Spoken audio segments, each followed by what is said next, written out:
Bonjour et bienvenue dans mon journal de lecture. Quelques impressions après avoir découvert de nouveaux livres. Voilà le principe de ces paroles que je vous transmets. Et transmettre la parole, ou ne pas pouvoir transmettre la parole, est au cœur du livre dont je vais parler aujourd'hui, Loin d'eux, de Laurent Mauvigné. Il s'agit du premier roman de cet auteur, 1999, un roman bref, mais extrêmement fort. Loin d'eux, à la fois le départ d'un fils qui quitte ses parents pour aller travailler à Paris, mais un éloignement beaucoup plus profond, un éloignement même dans la présence physique, mais une présence jamais réalisée totalement parce que les mots manquent. Et puis,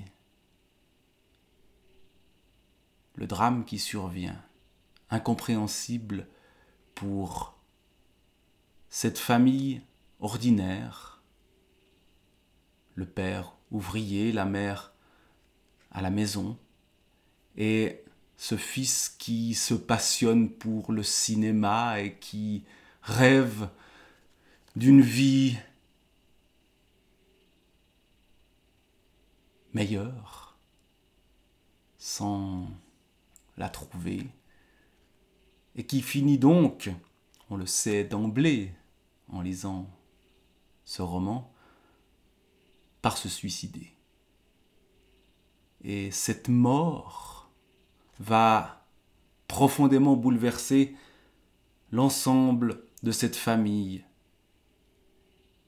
dont on va entendre les voix se succéder, se passer, non pas la parole, parce que ce sont des gens qui ne parlent pas vraiment, se passer la pensée en des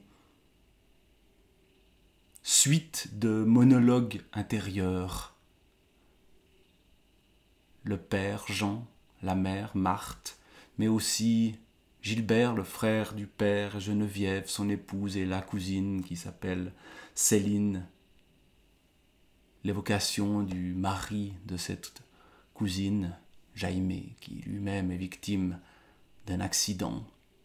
Et ce petit monde qui essaye de se dépêtrer de ce geste radical, qui éloigne définitivement ce fils, ce neveu, ce cousin, de leur vie, qui l'éloigne et qui, en même temps, le met au cœur de celle-ci et change tout. Et donc on entend les différents points de vue de ceux qui restent et de Luc lui-même, surtout vers le début du roman. Et il s'agit de reconstruire à la fois les causes de cette mort abrupte, mais aussi de sonder la stupéfaction qu'est l'événement fatal pour ceux qui le reçoivent et qui devront passer leur vie à se débrouiller avec ça. Et tout ça dans un style très proche de ce moment où la pensée ou la parole est en train de se former avec peine, avec difficulté. C'est un roman de ceux qui ne parviennent pas à trouver les mots. Et c'est peut-être l'une des causes de la mort de Luc, que de n'avoir pas su dire les mots au bon moment, ou que ses parents, son père par exemple, n'ait pas réussi à dire ce qu'il y avait à dire l'amour, notamment réel, qui existait dans cette famille-là, mais qui ne se disait pas. Justement, une scène où c'est le point de vue de Luc qui va nous montrer cette impossibilité de communiquer. À la page 45. Moi, Luc, j'entends tout ça et le bruit des fourchettes contre les assiettes, avec l'idée de boire un verre pour m'évader un peu. Je me saoule en silence, distraitement presque. L'air de rien, je pars, et quelque chose me bouleverse quand maman me dit on a eu froid ici, quelque chose qui me fracasse dans ses mots à elle, parce qu'ils tremblent peut-être, ces mots, à cause de leur faiblesse, parce qu'on sent qu'ils taisent ce qu'ils portent. Comme les gens dont il faut entendre encore des nouvelles, alors que depuis longtemps j'ai oublié leur visage, mais non. Encore j'entends ma voix qui résonne et répond. Comment va-t-il ce monsieur, un tel? Les mots dans ma bouche ne viennent de nulle part. On voit bien tous ces paradoxes de la parole qui est dite rituellement. On parle du temps qu'il fait, on parle de telle ou telle vague connaissance, mais fondamentalement, on ne dit rien. Les mots dans ma bouche ne viennent de nulle part. Ils naissent sur la langue et s'évacuent tout de suite au dehors. Et dans le monde qu'il y a entre nous trois, il y a ces phrases où je me tais encore, le même paradoxe. Il y a ces phrases où je me tais, parce que ces phrases-là ne parlent pas et ne disent jamais rien de ce qui voudrait surgir.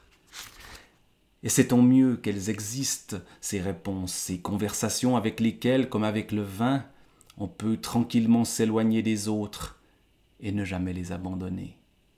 Toujours cette situation paradoxale. S'éloigner des autres, loin d'eux, c'est le titre du livre, et ne jamais les abandonner. Il ne s'agit pas de haine. Il ne s'agit pas d'une famille qui ne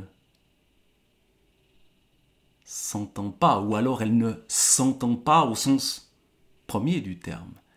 Ils n'entendent pas ce que l'autre a à dire, mais parce qu'il ne le dit pas. Tant mieux, avec tout ce silence qu'il y a à couvrir. Et puis rien à se dire des fois, rien, vraiment rien, pour habiter l'espace de mots, de rire, de colère. Aussi, quand à trop insister sur Jaimé et les bons points qu'il collectionne, comme si lui, idiot, croyait en la valeur de ça, je me dis, tous ces mots pour ne rien dire et qui me laissent seul devant eux, mes parents, quand je les vois comme des enfants, heureux et stupéfaits devant une image de perfection où rien ne se joue que la soumission au monde comme il est, et moi qu'ils ne comprennent pas quand je leur dis « Céline et lui, arrêtez avec ça !» Pourtant oui, ma joie pour elle lorsqu'elle s'est mariée, mais elle et Jaimé n'y sont pour rien de servir d'exemple, ils n'y sont pour rien si on se sert de leur vie pour me la renvoyer comme seul monde possible, qui tiendrait debout si nous on s'y pliait. Comme avec les petits-enfants autour d'une table, mon père dit « pas de secret, le travail ». Et revient la question du mérite, à laquelle forcément il donne une tournure un peu mythique, pendant que maman le regarde en dodelinant, oui, et puis vite elle se lève pour le plateau de fromage, et moi je la déteste de ça. Faire semblant d'y croire à ces histoires des jeunes couples courageux qui sont toute la providence, la seule victoire possible sur la vie, et moi, désigné en creux en même temps que maman vient s'asseoir et elle qui continue à acquiescer, mais qui n'en pense rien de ces histoires, et qui soupire, parce que comme ça elle le dit enfin, que tout ça ce n'est rien, juste la peur de mettre à jour tout ce que je reçois au ventre. Et puis à chaque fois ils arrivent à gâcher tout ce qu'ils voudraient partager. À chaque fois que j'y vais, chez eux, toujours le même massacre, quand, sortis les beaux couverts, papa qui met la table, la vieille nappe d'Italie dans le salon et sans la télé parce qu'on se dit qu'avec ce serait se négliger nous-mêmes et perdre de l'intensité qu'on veut donner à ce moment-là, les petits plats dans les grands, comme dit maman à chaque fois. Dans la cuisine, quelque chose ne tourne pas comme il faudrait, elle qui ne trouve plus le couteau électrique, lui que ça agace, qui mastique sa dent creuse des fois que l'agacement sur ses yeux noirs, on ne l'aurait pas vu, elle encore qui panique, s'acharne sur les tiroirs, relave encore de la vaisselle, oublie une casserole sur le feu, quelque chose qui brûle, et elle qui n'en peut plus, qui refuse que je l'aide, lui qui ne bougerait pas, jamais, le petit doigt à peine pour dire il manque le sel, un verre qui tombe et éclate, le silence tout autour, et ma main que je regarde, instinctive, rapide, qui arrache une cigarette à son paquet. La médiocrité du quotidien, l'incapacité de ces trois personnes qui pourtant sont les plus proches à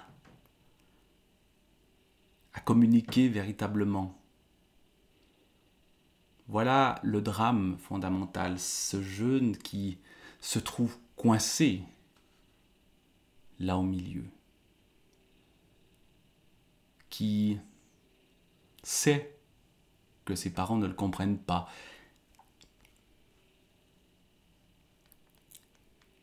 Et donc, le geste de Luc et la stupéfaction des autres. Et les autres voix vont évidemment ressasser de manière continuelle la mort de ce fils, de ce neveu, de ce cousin.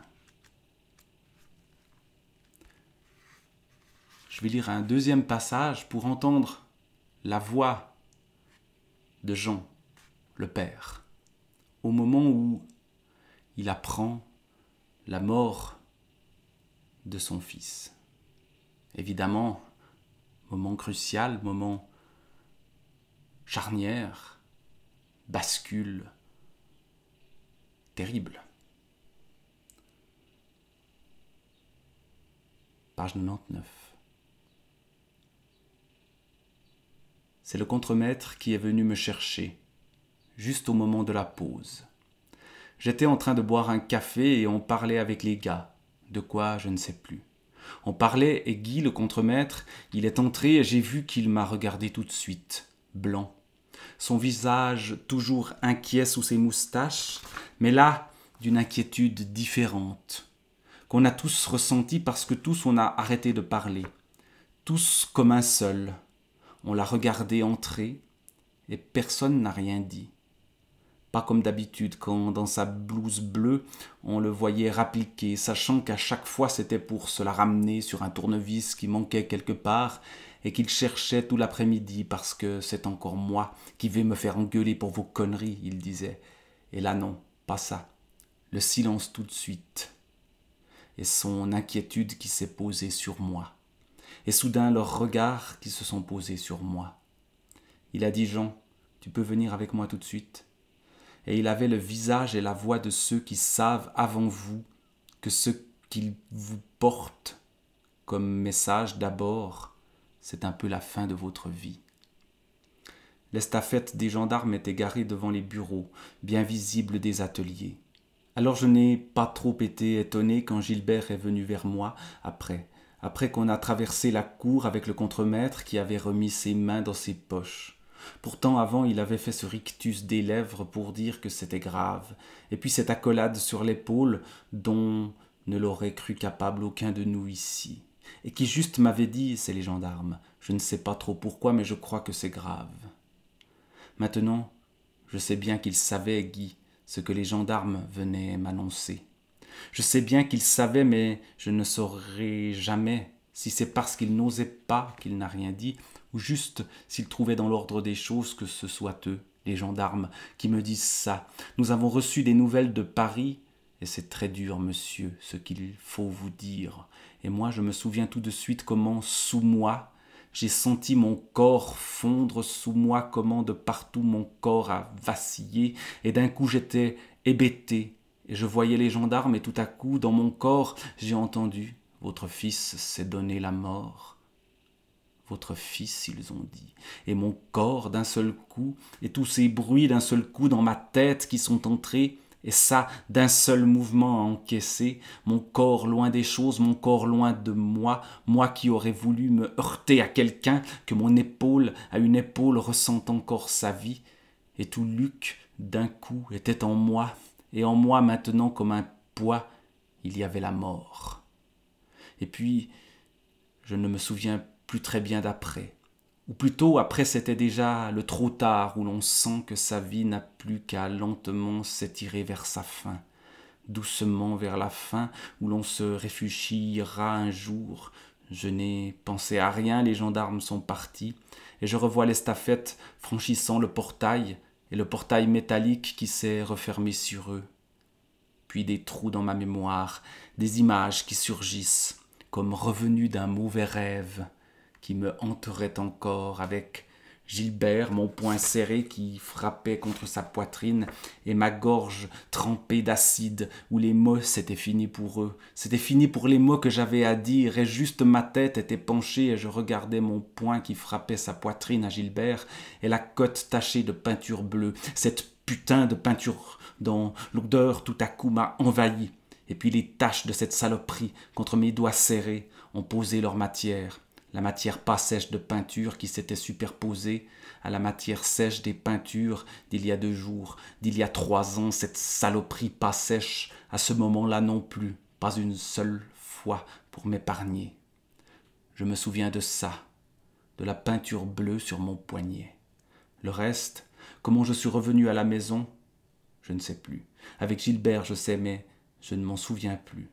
Seulement de sa voix qui tremblait quand je me tenais devant lui, et que tous dans les ateliers avaient compris que quelque chose était arrivé. Sa voix qui disait « Qu'est-ce qui se passe, Jean, dis-moi ce qui se passe.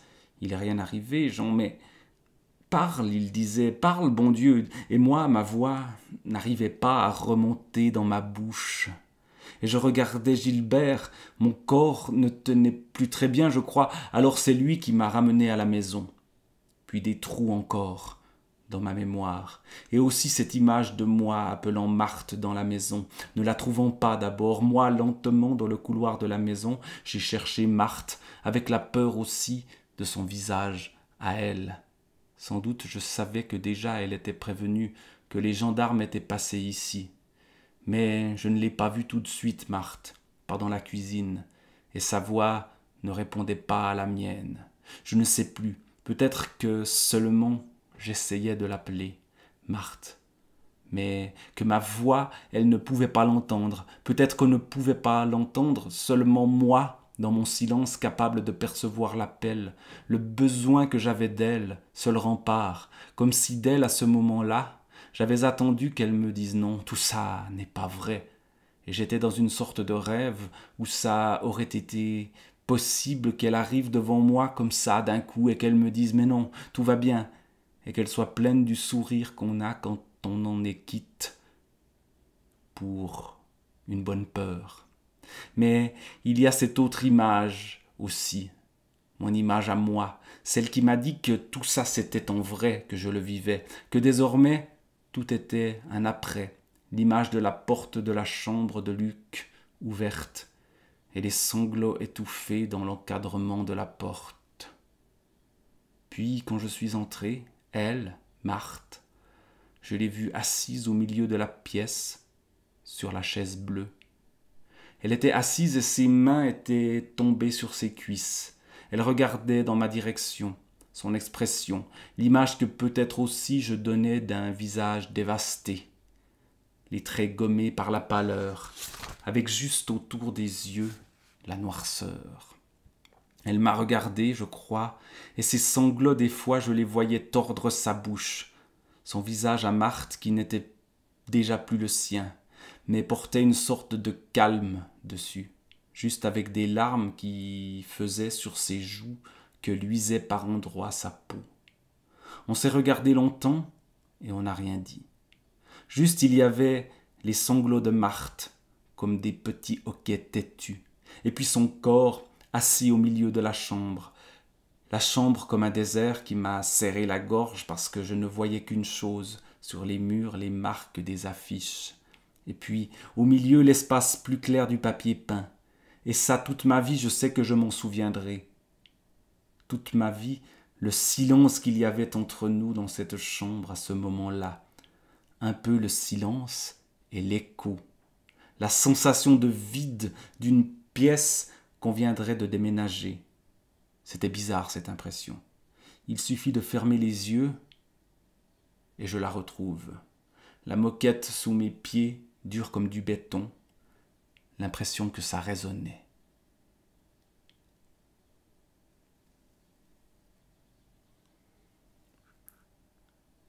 Cette intensité dans l'écriture, dans le creusement de la douleur de cet homme qui apprend que son fils s'est donné la mort.